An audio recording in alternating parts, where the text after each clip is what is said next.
खरंच जालन्याचा बीड होतोय काय? जिल्ह्यात मागील काही दिवसांमध्ये मारामारीच्या घटनांमध्ये झाली वाढ. माजी आमदार कैलास गोरंट्याल यांनी बोलून दाखवली खंत. दोन सख्या भावंडावर माजी सरपंचासह 5 ते 6 जणांचा हल्ला. दोघांचेही दोन्ही पाय आणि एक हात फ्रॅक्चर.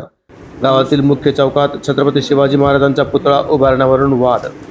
सरपंचासह 5 ते 6 जणांनी मारहाण केल्याचा भावंडाचा आरोप. अहंकार देवळगाव येथील घटना. फडणवीसांनी जालन्याच्या पोलीस दलावर अंकुश ठेवावा, अन्यथा जालन्याचाही बीड होईल. माजी आमदार कैलास गोरंट्याल यांची प्रतिक्रिया. छत्रपती शिवाजी महाराज यांच्या गावात एक पुतळा असताना दुसरा पुतळा गावातील मुख्य चौकात बसवल्याच्या रागातून जालन्यात दोन सख्या भावांना लोखंडी रॉडने बेदम मारहाण करून दोघांचेही दोन्ही पाय आणि एक हात फ्रॅक्चर करण्यात आल्याचा आरोप या भावंडांनी केला आहे. जालना तालुक्यातील अहंकार देवळगाव गावात ही घटना घडली. कृष्णा सोमधने आणि अर्जुन सोमधने अशी हात आणि पाय मोडलेल्या भावंडांची नावं आहेत. सध्या या दोघांवर जालन्यातील खाजगी रुग्णालयामध्ये उपचार सुरू आहेत. अहंकार देवळगाव येथील माजी सरपंचासह 5 ते 6 जणांनी ही मारहाण केल्याचा आरोप आहे. 10 फेब्रुवारी रोजी कृष्णा सोमधने याच्यासोबत मारहाण झाल्यानंतर जालन्यातील खाजगी रुग्णालयामध्ये त्यांच्यावर उपचार सुरू होते. या दरम्यान 3 मार्च रोजी कृष्णा सोमधने यांचा भाऊ अर्जुन सोमधने हा एका मित्रासोबत दवाखान्यात भावासाठी जेवणाचा डब्बा घेऊन जात असताना त्यांच्या दुचाकीला धडक देऊन त्यांच्यावर गोळीबार करण्यात आला. या गोळीबारामध्ये त्यांच्या हाताला गंभीर दुखापत झाली असून त्यांना लोखंडी रॉडने 5 ते 6 जणांनी मारहाण केली. यामध्ये अर्जुन सोमधने याचे 2 पाय आणि हात फ्रॅक्चर झाला आहे. दरम्यान या प्रकरणी तालुका जालना पोलिसांनी माजी सरपंचासह 5 ते 6 जणांवर गुन्हा दाखल करण्यात आला असून पोलीस या प्रकरणी अधिक तपास करत आहेत. दरम्यान या मारहाणीवरून काँग्रेसचे माजी आमदार कैलास गोरंट्याल यांनी पोलिसांवर निशाणा साधला असून या प्रकरणातील आरोपींवर मोक्का लावण्याची मागणी केली आहे.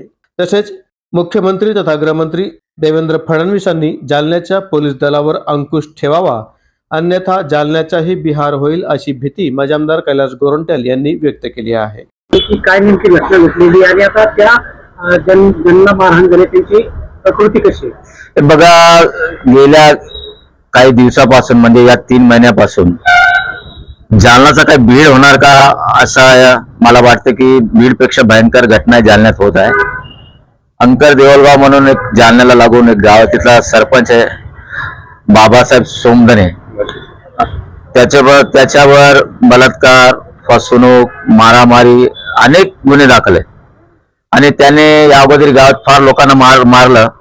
त्याच्या विरोधात संबंधित पोलीस स्टेशन फार गुन्हे दाखल आहेत.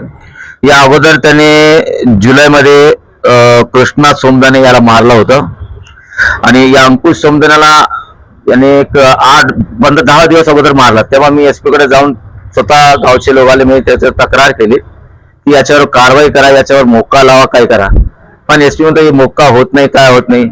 मग आज अर्जुन सोमधने म्हणून 3 तारखेला त्याला मारला आणि त्याच्यावर फायरिंग केली. मला जसंही माहित पडलं मी एसपीना बोललो की फायरिंग झालेली आहे, तर फायरिंगचा रिपोर्ट आमच्याकडे आले.